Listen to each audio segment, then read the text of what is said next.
In the previous video, we saw how to do the time analysis of a function for an input size n, where n belongs to natural number. When this value of n, or the number of inputs that we are providing to the function, becomes very large, then the time analysis is called asymptotic analysis. So asymptotic analysis of a function is the analysis of either the time or the memory taken by the function for an input size which is very large.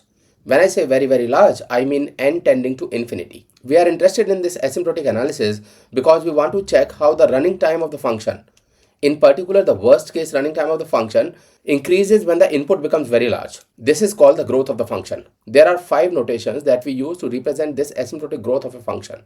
Big O and small o gives the asymptotic upper bound of the function for a very large input. Similarly, omega and little omega are the notations that we used for representing the lower bound of the time taken or the memory taken by the function.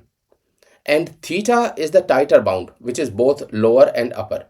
Out of these 5 notations, we are particularly interested in 3: big O, omega, and theta. These notations are defined in terms of the function whose domain is n, where n belongs to the set of natural numbers, and indicate the size of the input in most of the cases. And we are always dealing with the first quadrant of the Cartesian plane, where both x and y are positive, where the positive x-axis represent n, denoting the size of the input given to the function, and positive y-axis denoting the time taken by the function. In all of these notations, there are 2 things which are common. First is that we ignore any constant, irrespective of how large the constant is. Let us see some examples. How much time do you think this function will take? Here, the for loop is running 10 times. So the time taken by the function is constant, because 10 is constant.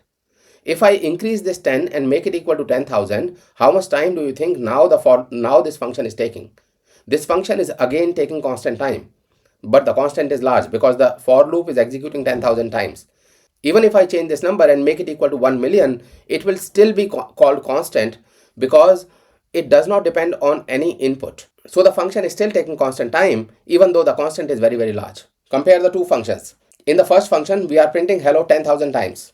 In the second function, we are printing hello n times. The time taken by the first function is constant, whereas the time taken by the second function is directly proportional to n. If we talk about the asymptotic time, the upper bound of the time taken by the first function is big O of 1, which means it is constant, whereas the upper bound of the time taken by the second function is big O of n, which means that it varies with n. So which of these 2 functions is worse? Asymptotically, we will say that the second is bad. Why? Because when we do the asymptotic analysis, we consider n tending to infinity. So when n is very large, then n will be able to beat any constant irrespective of how large that constant is, which means that we will ignore every constant. Second thing that is important is that the initial variation is not important. Consider this graph. In this graph, this function represents the graph of 20 log n, whereas the second function below this represents the graph of square root of n.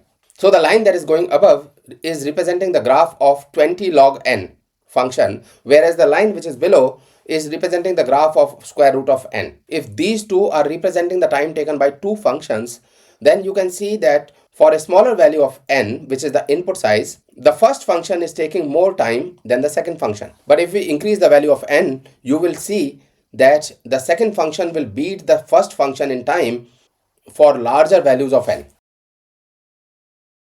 Let us assume that this value of n is n0 equal to 40,500. So for every n which is greater than 40,500, the first function will take less time than the second function, or the logarithmic function will take lesser time than the square root function. So we'll say that asymptotically, this function, the logarithmic function, is better than the square root function, because in asymptotic analysis, we consider the value of n to be very large, which means n tending to infinity.